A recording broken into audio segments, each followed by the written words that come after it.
कोई नजर नहीं आता। वो पागलों की तरह अपने परिवार वालों को ढूंढता है।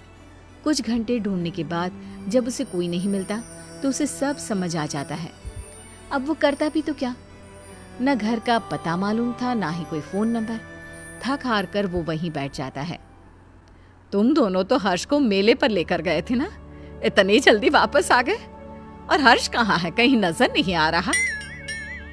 माँ, वो अपने पुराने दोस्तों से मिलने की बहुत जिद कर रहा था, तो हम उसे अनाथ आश्रम छोड़कर आ गए हैं। कुछ दिन के बाद आ जाएगा, आप परेशान ना हो। वसुंधरा को दाल में कुछ गड़बड़ लगती है, लेकिन वो कुछ नहीं कहती और सीधे अपने रूम में चली जाती है। महिमा, माँ को इसके बारे में कुछ पता नहीं चलना चाहिए। महिमा सिर हिलाकर हाँ कहती है।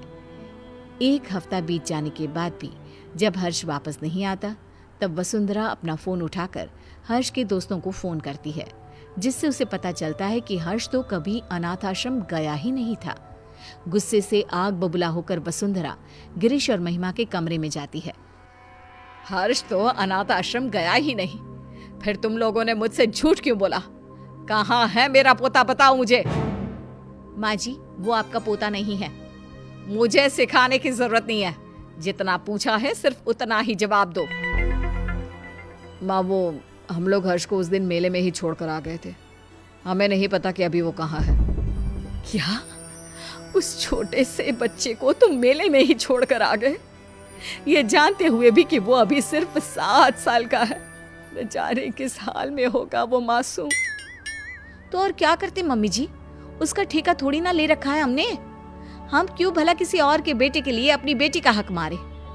इस घर, परिवार और हमारे प्यार पर सिर्फ दृष्टि का हक है। अगर ऐसी ही बात है तो मैं तुम्हें याद दिला देती हूँ कि तुम भी कोई मेरे सगे बेटे नहीं हो। ऐसे ही किसी अनाथ आश्रम से मैं तुझे लेकर आई थी। अगर उस समय मैं भी यही करती तो आज तुम भी दर दर की ठोकरें खा रहे होते। मैं नहीं जानती थी कि तुम दोनों की सोच इतनी छोटी भी हो सकती है। वसुंधरा की बातों से दोनों का सिर शर्म से नीचे झुक जाता है। उन्हें अपनी गलती का एहसास तो हो चुका होता है, लेकिन अब शायद बहुत देर हो चुकी होती है। दोनों हर्ष को ढूंढते हुए उसी मेले की तरफ पहुंच जाते हैं, लेकिन वहां उन्हें सिवाय सन्नाटे के कुछ नजर नहीं आता। अगले दिन गिरीश और महिमा फिर से उसी मेले में हर्ष को ढूंढने जाते हैं।